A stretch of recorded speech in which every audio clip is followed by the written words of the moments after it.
bali kweranga ko linze Shafik Lwanga tubeerawo netwogera ku nsonga ezenjawulo naku lwa leero Kanso Kwizera Ronald muna NUP tuli naye ndowooza wiiki ejja tujja kubeera naye twatandise live TikTok live buli kiro lunaku lwokusatu n'olwomukaaga ssaawa 4 paka matumbi budde nga tulioko tukubaganya ebirowoozo ku byobufuzi by'eggwanga twogera ekibuuzi kyaffe eky'ebyobufuzi tubeerako era tuwa n'omukisa abalala bonna buli asabye request najja n'abaako kyateesa okulaba nga gatta ettofaali ku nnyaffe Uganda. Nine Tamale Henry tuzze twogere ku biwu Honorable Twahono njagala akubire ansigire ekifaananyi ankubire tochi mu kaadi ezagabiddwa gwe munuga ogusoose okulaba enkayana ey'amaanyi ku kaadi simanyi naye oba kyongera bbugo mu byabufuzi oba nedda kikakkanya NUP oba nedda kigitwala mu maaso so njagala kubeera nga mfuna ekifaananyi tulabe ba foot soldiers abasinga obungi ng'ekyamazima tebafunye kaadi tebazirina abamu ne basooka ne bavaayo ne bawanda omuliro ne bamala ate ne bakyuka naga kale sijja kwesimbawo nalabe muganda wange Sharon ng'agamba kale yasoose n'awanda n'alyoka atabukira chairman Nyanzi naye kyakitwazudde nti buli yatabukira ku chairman Nyanzi talina kaadi onebutwa wandisebo sooka ombuulize ku banna Fiki Media banyabo ne basebo abatulaba ku Fiki Media mbalamusizaako buli mu kitiiki nze Saalongoose ndi owatwaha Meya Nansana Division yaddako mu 2026 233 ng'Omukama Katonda ye mubeezi waffe munzikirize empite wano nsanyukireko abo bonna abafunye ebirungi eby'engeri zonna ate mu ngeri y'emu nakuwalireko abo abafunye okusoomoozebwa okw'engeri zonna naye mu ngeri y'enjawulo kannakuwalireko muganda wange Kwezera panelist munnaffe ku programu oba ku mukuto guno munakuwalirako naye ne musaba obuteewa butwa oba obuteeyimba mugwa akabugu agume ensi bete wetambula ebaamu okusoomoozebwa naye kaadi essaawa yonna ekoma mu mikono gye toyogera bitasoboka nawulidde David Lewis Lugongoya ng'agamba nti buli baakozeemu ensobi nnyingi era baataddewo akakiiko okusobola okubeera nga bakola ku nsobi ezo n'amaliriza n'akugamba nti abataaweerebbwa kadi tebakyasobola zifuna era lisiti esembayo oba ey'enkomeredde efuluma olunaku lwa leero olwokubiri n'amaliriza n'akuddamu n'akugamba nti abaasabye nga bali ku kifo tugeze nga bali 11 kwabaddeko omu alina ofuna ki kadi abataafune bagume anti lisiti eyasooka Kwizera kwali ekyawukana nti baliko babiri mu kifo kimu so kati kitegeeza omu alina ovaako awo oyagadde programu etandikire kankinyonyola abantu bakitegeere kuliko abantu babiri naye kankinyonyola abantu bo bakitegeere kuliko abantu babiri ng'omu ali ku koodi entuufu ng'omu ali ku koodi enkyamu nga Honorable Kwezera yali ku koodi enkyamu bwe yagenze ku petition ne bamusazaamu busaza era sebo n'ekikoone ne kinyokera ku kitebe naye awo kasawe tulaga tujja byogerako mu maaso naye mbadde sawa kwogera ku Honorable Kwezera naye ate tulina omwogerako kuba naye ali mawulire y'omu ku baafunyizza ekikonde ku kitebe ate ng'ekyo yakiwooningirawo nga bali mu vetting mu vetting wennyini baali batudde bee bati ono yatutte kaadi najja n'abayitako n'empapula n'ayingira gye bavetingira ne bamuvetinga n'addamu n'afuluma n'agamba singa tebamuwa kaadi bajja kulaba ekiri ku kitebe era olunaku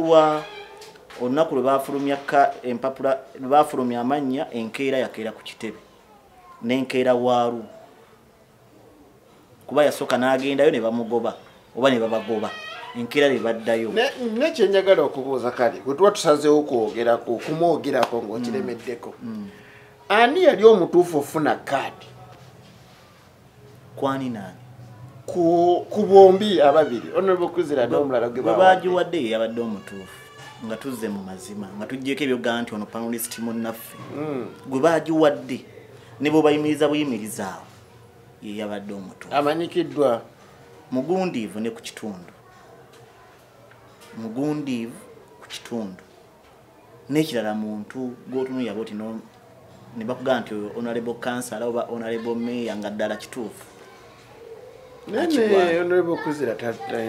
naye kanzekane ku lutalo olwabadde ku kitebe yakoze olutalo olwabadde teetaagisa lwali teweetaagisa naddala ku bigambo bulijjo byatugamba nti bafa bufo nga nze bagamba bafa bufo nga yagaa tebafa buki bufo yakoze olutalo n'atuuka n'okukuba abamu ku bavunaanyizibwa mu kugaba kaadi n'atakomaawo ne batuuka n'okumwambusa waggulu nga yagamba nti ono gwe bawadde kaadi teyaveetinga ne baagala bakakase yaveetinga oba teyaveetinga ne balinnya amadaala ne bagenda mu kamera nga yaveetinga ne bajjayo vidiyo nga yaveetinga ne bajjayo empapula nga yaveetinga naye nga yagamba ziri mu mpeke yalya miliyoni mmeka ziri mu mpeke yani yavunaanyizibwa ku Nansana municipality okoonako stamp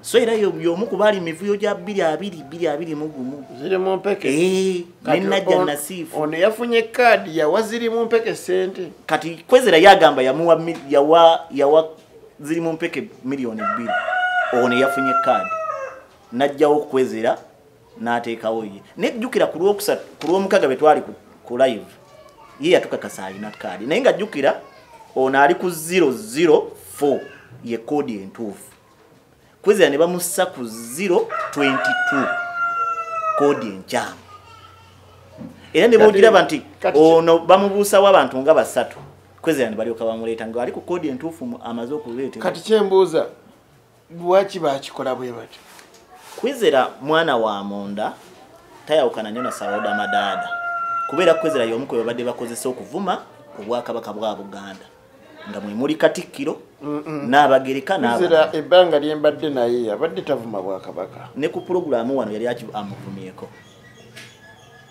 ayinza obba abadde amuwabula naye ng'ate tamuvuma nanti kati nze nkuyita kuvuma kuba talonderwangako kubeera mu bawazi ba Katikkiro Katikkiro mukopi munnaffe ffenna tumuwabula si mukopi munnaffe oli muweereza nenjagala bwakabaka Kwezera yakola kikuwa panelist munnaffe gwoyogerera amafuuko ekyenjawulo kyennyina nze ekyenjawulo kyennyina embwa njiyitambwa ate ekyo kyekinjagaza abanjagala kyekinkyaya abankyawa naye njagala tukole ekintu kimu tusabire Kwezera kaadi ye tekikyasoboka saagala kusaba ate ne programu nze nkugamba nyirayo nakugamba nga twogera ku bifuluusi naye nkugamba ono muganda wange twandidda wano ng'akaba amaziga kuba alina ekifuluusi kye bajje waggulu ne kimugwira bekisigala nga bikiri njagala tuve ku tajja funa ki tukikole mu jeno bonna abataafunye kaadi baganye okubeera nnyo ku Kwezera mubaddeko lwa nsonga muganda wange ayituula naye naye nti oli mukireetera nnyo mu ango eyokuba nti olabika onyumiddwa ye obutafuna kaadi sinyumiddwa kuba sina wenfuniramu nga tagifunye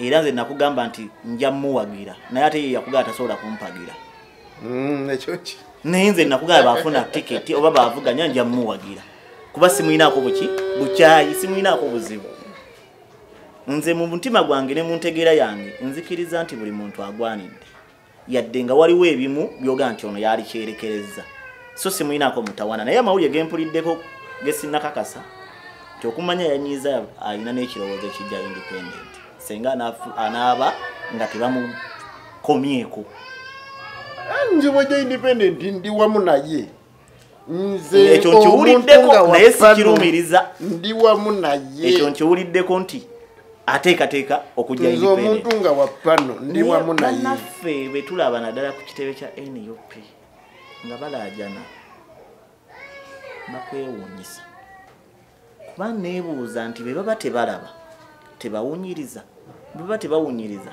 tebawulira kuba ebyo ebintu bisatu bikulu bw'oba tolaba wunyiriza bw'oba tosobola kuwunyiriza kale wulira naye okuva mu 2021 okutuuka 2025 abantu abo tubadde tubagamba mubannyonnyola naye nga tebawulira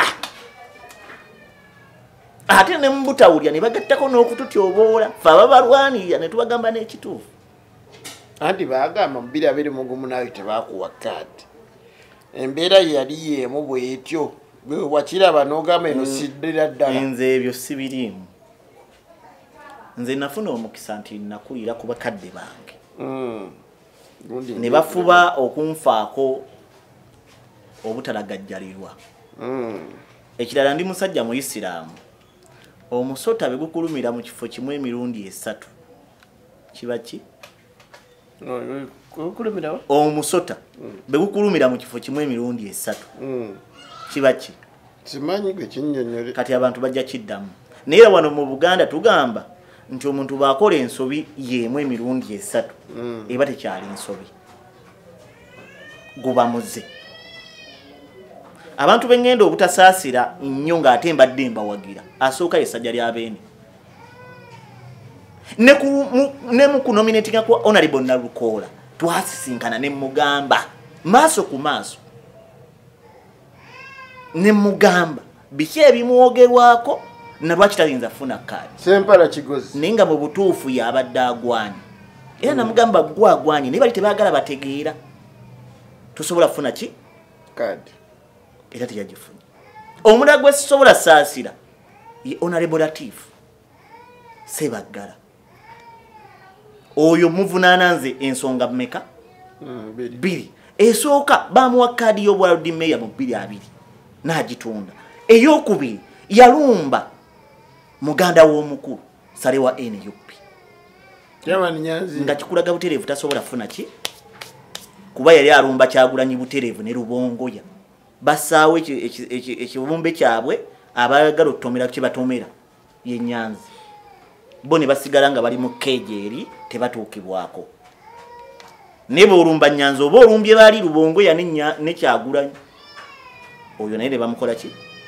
omulala gwe nasanyuse era gwe nebaza Katonda ye nasanyuse Sauda Madada akalya dda kadda era mu bantu bonna be batawadde kaadi bebadde agwanya obutaweebwa amanyi nti mu nsi ne bakutuma okukola kazambi obaako kwekuba mu mutima n'ogana naye kino kiyiseewo n'okireka omwana oyo baamutuma okubba omulambo gwa Muhammad Ssejjirinya n'atuuka n'okkuba maama w'omufu nabba omulambo ng'ogamba agenda gulya naye ekyomukuba si kituufu okkuba omanyi ki maze okuba okwabakadoma so we twakulira nga maama wo noiba omusonga mu busonzi oba omukubye kati tunuulira maama w'omugenzi Muhammad Ssejjirinya ali myaka emeka gw'osobola ogamba tositukawo tugambe nti bamukozesa kati bamusudde yes bamukozesa kati obudde bw'omukozesa buweddeko basudde nga bw'oyinza okugamba nti toilet paper bagikozesa n'osuula oba mu mukwano waliwo gye bayita life guard oba kalimpitawa bamaze okukakozesa ne basuula badda wano ku Major General Nalweyiso ne bamuvuma ne bamulangira n'obutazaala batalina nabaana naye nga ffena tukimanyi nti Katonda yagaba abaki abaana ye yatugambye nalina abaana yagijjamu oba yavaamu ani yabimubuuziza mu nnaku zino tegunnawera mwezi yali atomera munne Shamimu Malende amutte alwanirira muki mulala naye nga gwalwanirira yasooka muwa mulimu ku Sitewolo n'amugoba okimanyi nti Sauda bamuwaako ku mulimu ku Sitewolo kati nze nkikugambye bamuwaako omulimu ku Sitewolo era ne bamugobayo olw'ebiisa ebibi kati bano abazze bamukozesa nabo batuuse ekiseera nga balaba tagwanyi era ne basuula namuwulidde ng'alaajana bantu bano tukoze buli kintu naye ani mukwano gwo buli kintu kyonna bakitukozesezza naye ne batatuwa kaadi omulala gwensaasira era gwe nakuwalirako ye muganda wange Wayiza yannumye Wayiza twali ku pano olunaku lumu ne mugamba nti tosobola funa kaadi kubanga tosolina ssente ekirala abakulu tobakuttebo ki bulungi n'atuuka n'akuba Nyanzi direct kaadi yagifunye teyagifunye n'abalala baki bangi naye bw'otunuulira abantu bonna abeeyiye ku kitebe kya NUP oba ekavule kikulaga okuyulika n'obutabawo nasuubi ddamu eri ekibiina kya NUP mu myaka gino 5 gye kyakatambula n'emyaka 15 egijja. Era nyinza okuga nti NUP ekoma 23 kubanga mu kalulu kano tetugendamu n'abatagenda vuganya independent abatagenda genda mu bibiina birala si basanyufu. Nejjukira buli muntu ayinayo omuwagizi we ne baba munafu atya. Njagala tudde ku nsonga Waiza ayina statement gye yagambye bona tugenda bakoonako. Waiza ayina statement gye yagambye nti akakiiko ka Electoral Management Committee akakulirwa mukyala Chemutayi EMC ko omulimu gwako okuvetinga bwe kamala okuvetinga katwalira abantu 6 okusinzira ku Waiza statement yakoze beyogedde nalimbo gedde konti be balina obuyinza yegedde Honorable Kyagulanyi nayogera Chairman Nyanzi nayogera David Lewis Rubongoya nayogera Joe Senyonyi nayogera Nubianli omukaga simujjukira wabati sikatana sijjukira oyo omukaga yisimujjukira bulungi either katana oba simujjukira omukaga ye Babi ate yamutaddemu Babi teyabadde omukaga ye Babi oyo wo naye okusinzira ku Waiza ate yakuwadde mukaga naye bali 10 okay nenze ndi kuba Waiza ekibuzo nese kya Waiza statement eyo ntuufu nkyamu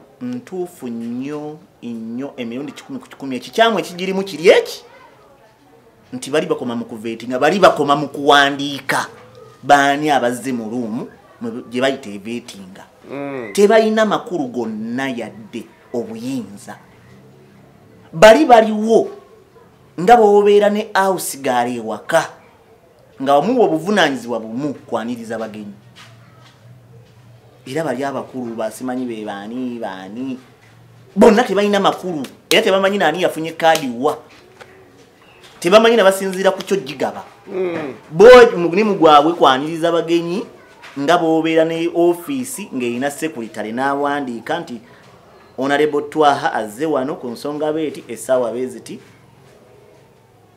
oba n'oleeta ebbaluwa yo n'akoonako stamp eri n'alaga nti agirisiivinze bugwe muvunaanyizibwa waabwe bali abakulu ne basalawo.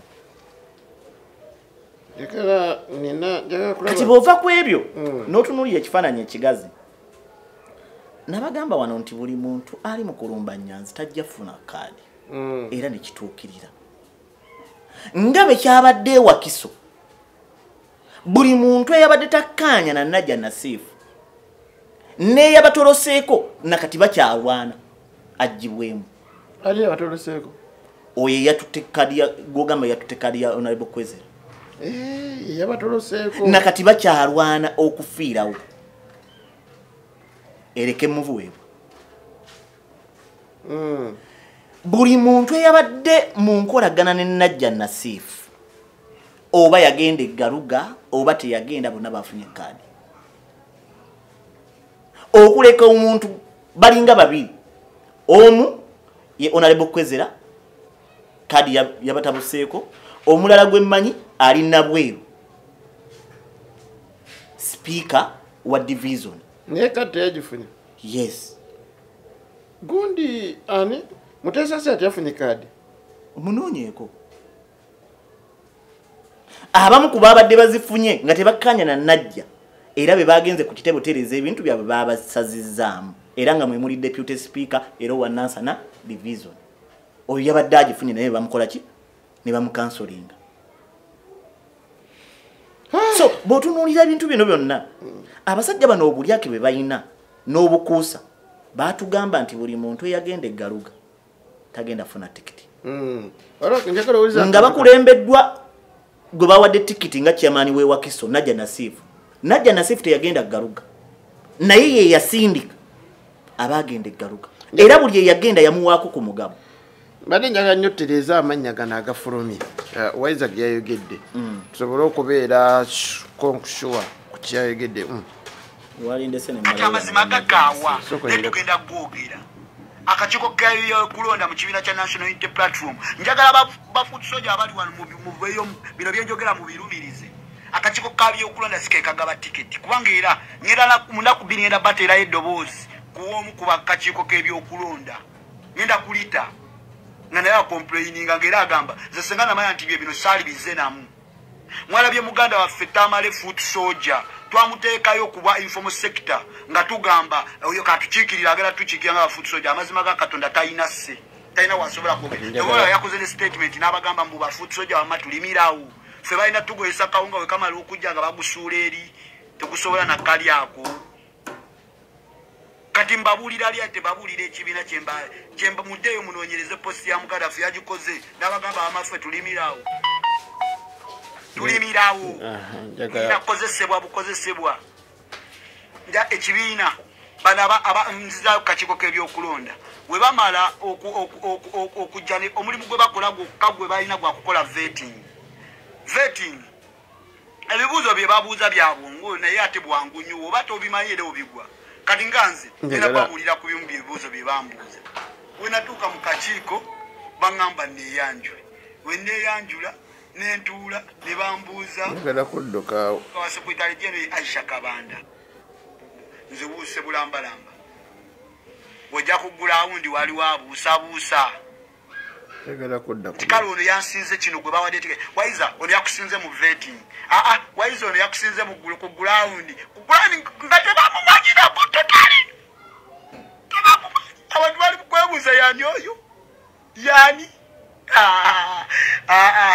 demokrasi abanange gwe tulwanirira ono bannange Muhammad bino temwagala biwuya nabagambye sizze kubasanyusa nzize kubabuulira reality tuddayo kakiiko k'ebyokulonda we kamala vetting kakwata ebintu ebyo ne kabikwasa sekuritale jenu n'abitwala mu lukiiko olukulu abantu abasinga gye mugambira nti Nkyama Nyanzi bamujjako obuyinza obugaba kaadi kati luno olukiiko olukulu lwembagamba lwe lugaba tiketi olukiiko olukulu lwe lugaba tiketi olukiiko luno abamu temulumanyi bulungi kati kambabuulire mumanyi obuyinza bwa Nkyama Nyanzi mumanye yaani mu kibiina olukiiko luno lutuulako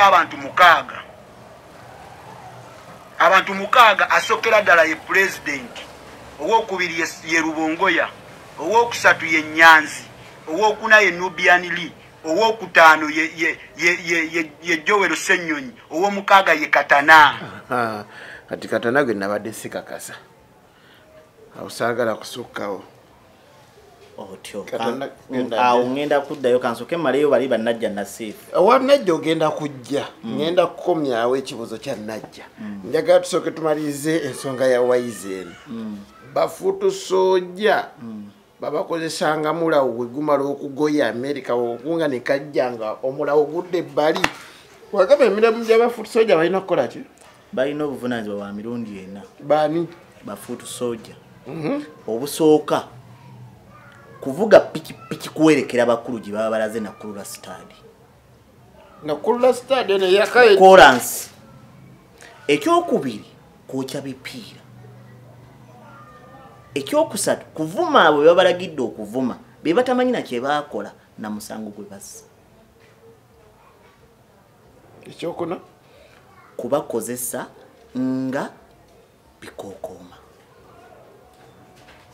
bebamaliriza babasuule obulinga obuvunaanyizibwa obusembayo kubakozesa kubateeka mu makomera bano bafunireko simpase ne ssente bafuutu soja mulina okukimanya okuva leero okwambala akakoofiira tekukuwa lukisa mu NUP kufuna tiketi oba kaadi basooke bakolemu akasente kawere basobole okugula tiketi be abaana bawala beekoleko bulungi era babeere beetegefu okwegabangula babakozese abakulu babawe tiketi ekitali ekyo bafuutu soja bakkirize bakole obuvunaanyizibwa bwabwe oba badde bali baleke kukozesebwa nga tebafunamu njagala mpumulemu nkomewo ne Honorable Twaha nsonga ya Najja Nasifu tuyagala tugiwunzike ina statement gyakoze nti bagenze ne bagaba nga omuntu omba ekifo kimu kirina codes bbiri omba muwe enfuma ne bamuwe ennamu mbadde njagala betukomawo tutandikire ku Waiza ne Nyanzi ne bafuutu soja bonna lwaki tebafunye kaadi naddala ab'ekawempe kanzije okay neyanziza akyali kwebale kubeera nga kwoli emboozi eno tenyuma nnyo eri oyo atajagala naye mulimu bingi byosobola oyigamu ate mulimu na bingi byosobola obutayigamu nogaa bino sijja bitwala ono betwala Wayiza Sharon bonna Sharon ye yavudde n'agamba nti Nyanzi chairman Nyanzi lekeraawo okubeera nga gwosalawo buli kimu ekibiina Wayiza naye yamutadde ku ttiimu esalawo nze Sharon sigenda mwogerako kuba twali ku pano ne muganda tasobola kufuna kaadi Sharon ne yamututteko kaadi omumanyi yali baawe yali baawe taata w'abaana be sitakyali kati oyo teyafiiriddwa naye mululu gwe gumutawaanya ate lwaki kyafiiriddwa ng'oli yayi taata w'abaana be byavudde mu nju ne bidda mu nju sinti biri mu nju biri luddawo oli yamukyawa dda yabaage baayawukana mu bubi entamu gye wali ofumbyemu kifuuka ekitamutamu oluusi entamu gye wali ofumbyemu kifuuka ng'olowooza bw'okubira omusajja eyo essimu ne Sharon n'akuba akwata yange ekimukwasa eya Sharon kumanya waayi abaana baleka bafunye obuzibu bw'okubira omwami oyo essimu ne Sharon n'akuba akwata yange Sharon agikwata lw'abaana nti abaana kale senga omusajja oyo anaagenda n'afuuka minisita ku kansu olowooza omugaati omulungi ani anaagulyanga si Sharon baana ba Sharon baana be gw'olowooza abaana nanti omuganda alina olugero olugamba nti kamummi kaki kamummi lugwalutya okaliira ku muki ku mwana oba okaliira ku baana bagamba kamummi bagamba kamukodo nze nedda ssebo kak'omukudu kamummi okaliira ku mwana so Sharon teyafiiriddwa byavudde mu nju ne bidda mu nju era oyo omwana wa mukisa ng'aliibwa engo yavudde mu lubuto nadda muki Sharon yakoze statement n'agamba njirinawa saagala gigenda mu Sharon saagala mumalirako budde njagala tudde ku Wayiza nze mbadde njagala mukulage twogere ne ku chairman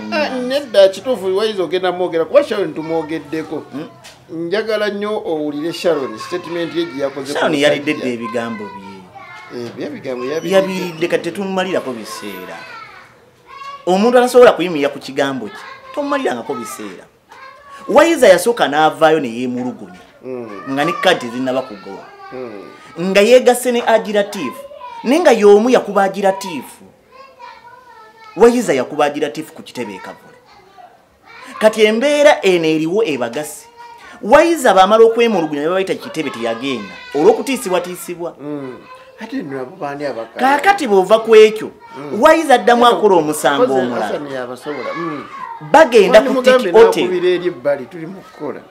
bagenda ku Tiki Hotel Kawempe bafuutu soja nga bakulembeddwamu Honorable MP w'abakyala mu Kampala district Honorable Shamimu Marende naye onakubira wano omwana kaakati mu mbeera eyo yonna eyagenda maaso ku Tiki Hotel yalimu okutiisatiisa n'okwagala olumba lubongo ye tosobola kwogera naye n'omugala tuli mu kukola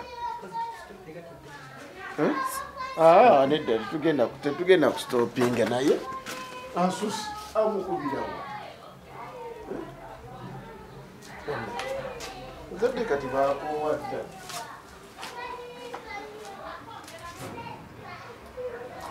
anti kati bwoba osazeewo gendayo omugamba ali awo genda omulaba omugambe kiggwe tubadde kwali tubadde ku Tiki Hotel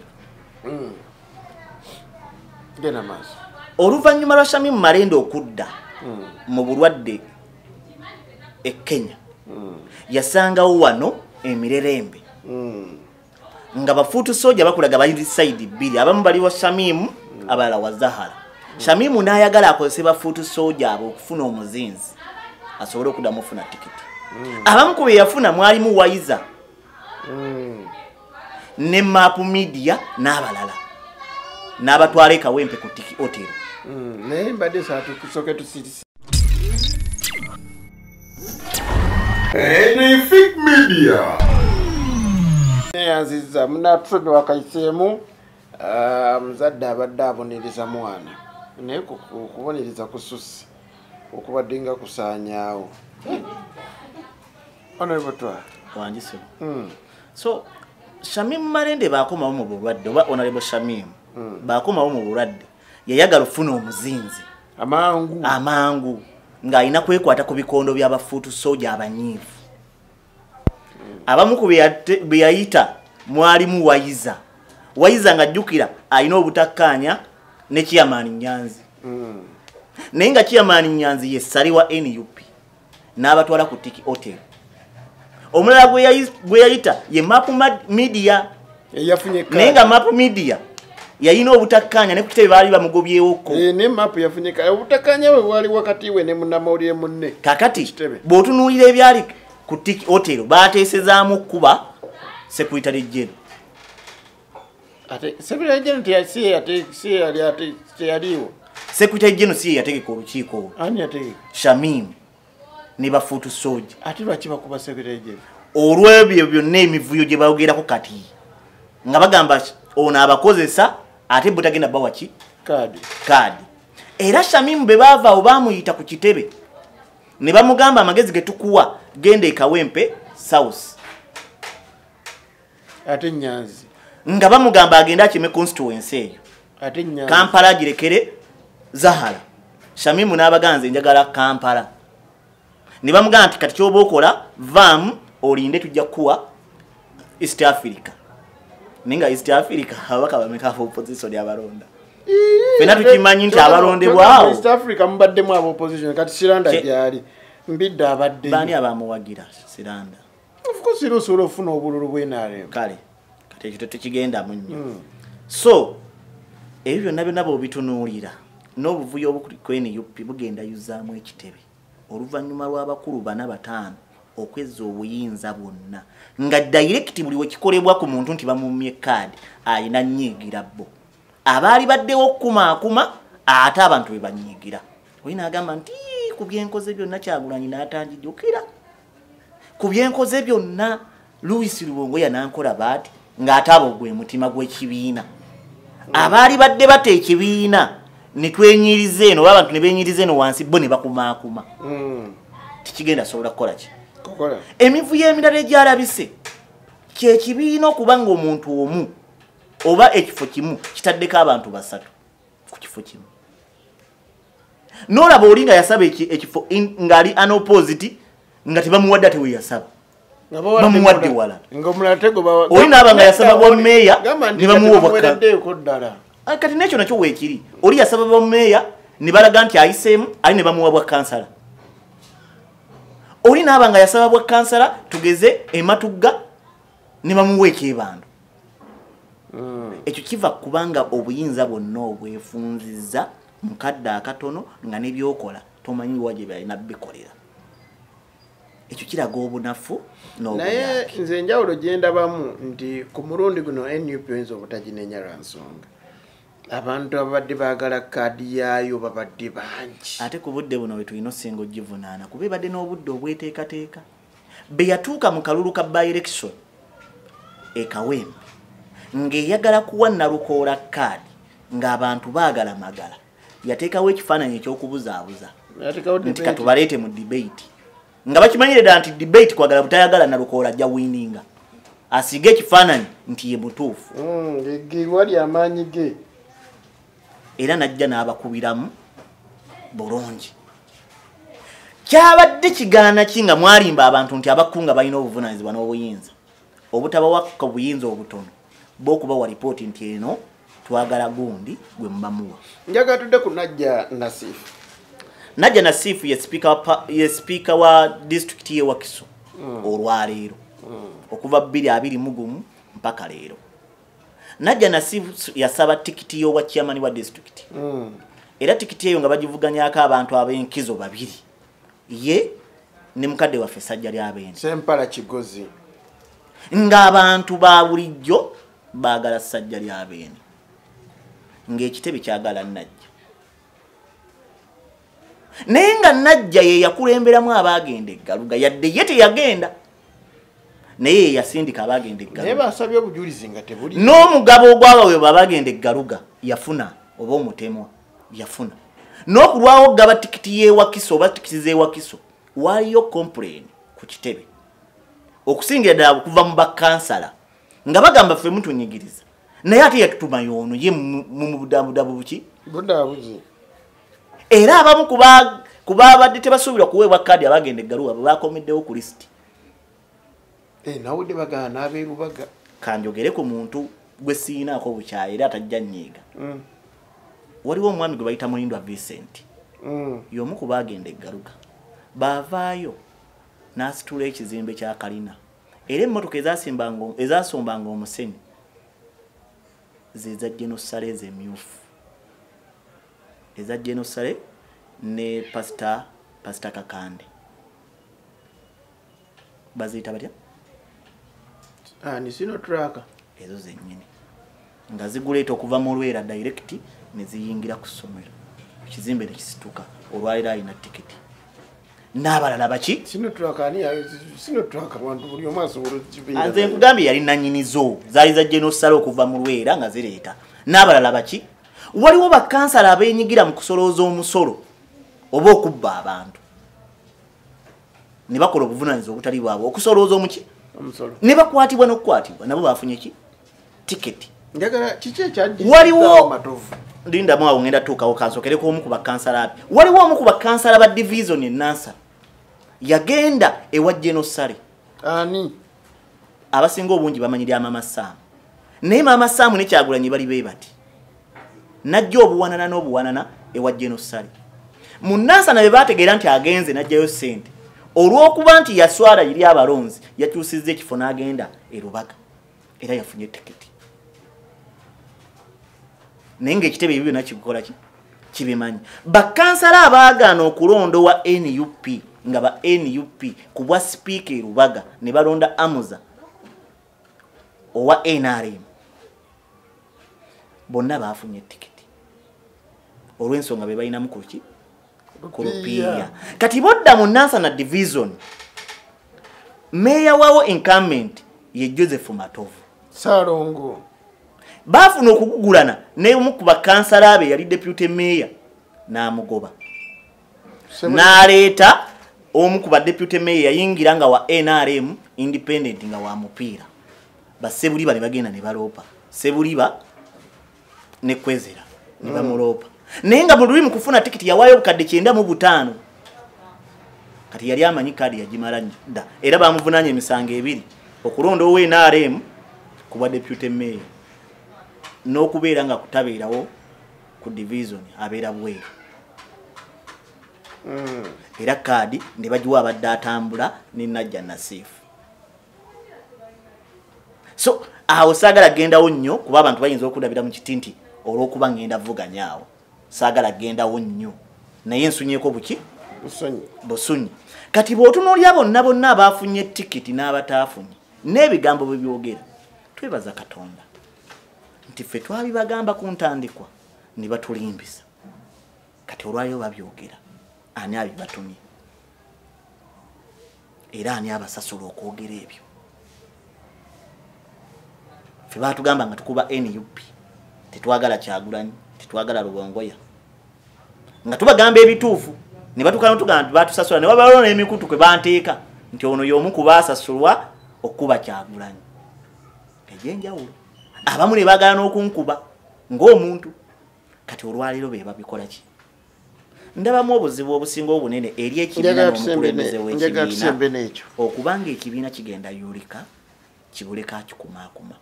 Ekibiina buli wookireka nga obuyinza gw'obuyina obutandika n'obumaliriza kisobola wangaala.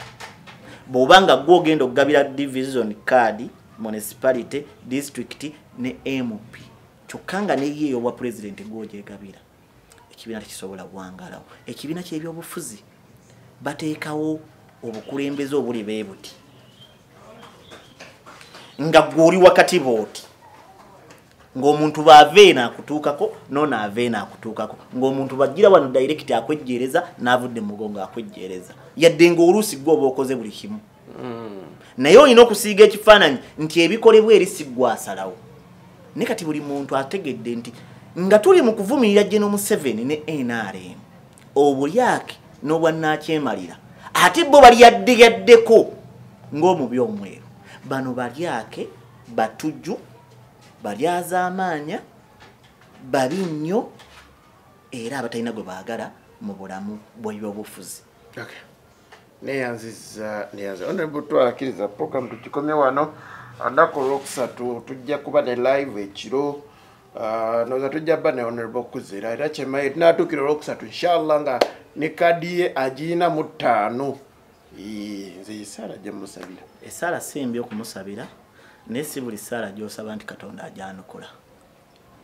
Kituufu naye era walooza ayanukula katongera okumusabira naye ate era nze ndi omu kubakkiriza tikuluutu eno abeereko ebbali n'abalala baweerezeeko twabe ku buweereza bwabwe. ye omuntu ayeesimbyewo ekisanja ekimu Ekisanja ekimu omuntu yakajja kisanja eki kimu kati lwaki oyedde nga waliwo bemuleeta baakamala ebisanja 6-10. nze soogedde ku bisanja byabaddewo.